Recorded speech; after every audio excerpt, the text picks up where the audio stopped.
Hello बच्चों, let's read the question. The question is hemophilia is a genetic disorder in which A में है blood fails to coagulate after an injury, B में है there is increased coagulation of blood, C में है blood clot in blood vessel, D में है blood cell count fall. तो आइए देखते हैं हम इसका की कंसेप्ट. तो अगर बच्चों हम बात करें इसके की कंसेप्ट की, इसका की कंसेप्ट हो जाएगा हीमोफीलिया. तो अगर हम बात करें बच्चों हीमोफीलिया की, तो हीमोफीलिया क्या है?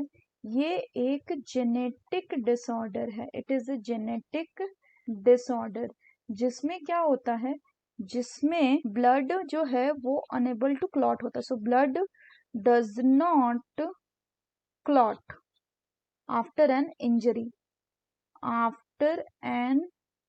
इंजरी. और बात करें कि बच्चों ऐसा क्यों होता है, क्योंकि इसमें सर्टेन क्लॉटिंग फैक्टर जो है वो मिस होते हैं. सर्टेन क्लॉटिंग फैक्टर्स जो हैं बच्चों वो क्या है, वो एब्सेंट होते हैं. अब अगर हम हीमोफीलिया की बात करें तो मेनली ये दो तरह के होते हैं. एक को बोला जाता है हीमोफीलिया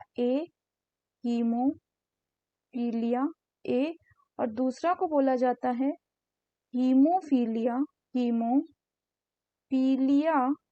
बी. अगर हम इस हीमोफीलिया ए की बात करें बच्चों, तो हीमोफीलिया ए में clotting factor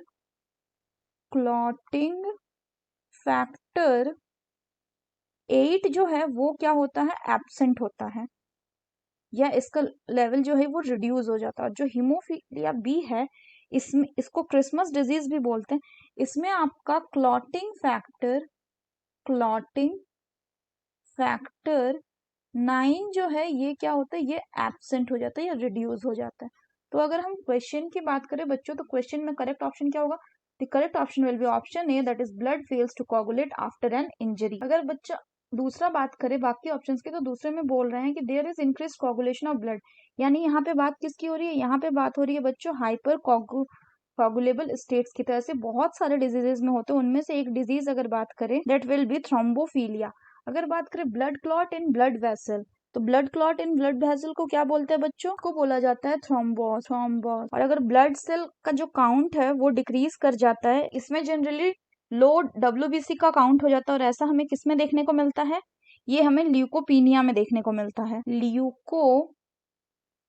So that's all for the question बच्चों. Hope you understood it well. Best of luck.